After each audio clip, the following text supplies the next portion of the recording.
વડોદરા શહેરની દિવાળીપુરા કોર્ટના વકીલા ગૌરાવ પોલીસ મથકના મહિલા પીઆઈએ થપ્પડો મારી હોવાનો આક્ષેપો કર્યા હતા. સંસારટી મચી ગઈ હતી. બે આરોપીઓના કોર્ટમાં સીધા રજૂ કરાતા પોલીસ અધિકારી અકળાયા હોવાનો વકીલ આક્ષેપ કરી પીઆઈને ડિસમિસ કરવાની માંગ કરી હતી. મળતી માહિતી પ્રમાણે ગોરવા પોલીસ સ્ટેશનના સેકન્ડ મહિલા પીઆઈ CH આસોદરા એક કેસના આરોપીને લઈને કોર્ટમાં હાજર થયા હતા. દરમિયાન પોલીસ અધિકારી અને અમદાવાદના વકીલ શેખ મોહમ્મદ અદિલ વચ્ચે ઉગ્ર બોલાચાલી થઈ હતી, જે બાદ પરિસ્થિતિ વધુ વણસી હતી. વકીલ દ્વારા ગંભીર આક્ષેપો કરવામાં આવ્યા છે કે બોલાચાલી દરમિયાન પીઆઈ CH આસોદરાને તેમને બે લાફા માર્યા હતા.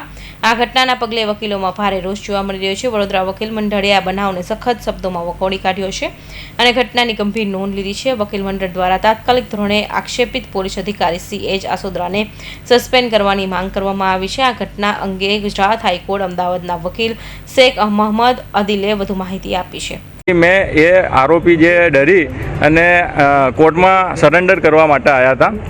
કોર્ટમાં સરેન્ડર કરી અને બધા બહાર જતા હતા. ત્યાં બહાર નીકળ્યા તો આસુંદરા સાહેબે ડાયરેક્ટ વકીલ તરીકે ડાયરેક્ટ એમ તુકારો આપીને એમ કીધું, ચાલે તું અહીંયાથી નીકળી જા, તારું અહીંયા કામ પૂરું થઈ ગયું, અમે સુપ્રીમ કોર્ટ છીએ.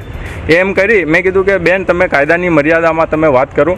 એટલામાં તો એમના એ અને એમની જોડે જે એમના આસિસ્ટન્ટ હતા એમણે મને ધક્કો મારીને બે લાફા માર્યા છે.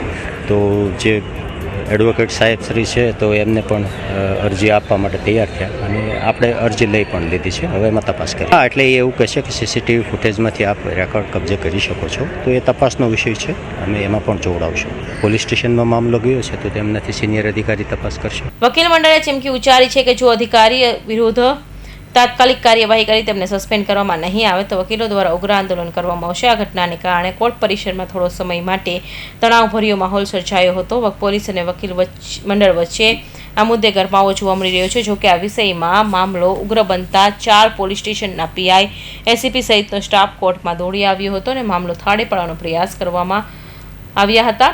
જોકે હાલ સમગ્ર મામલો અકોટા પોલીસ સ્ટેશને પહોંચ્યો છે. કૌશિક પટેલનો report, Hind TV news, Surat.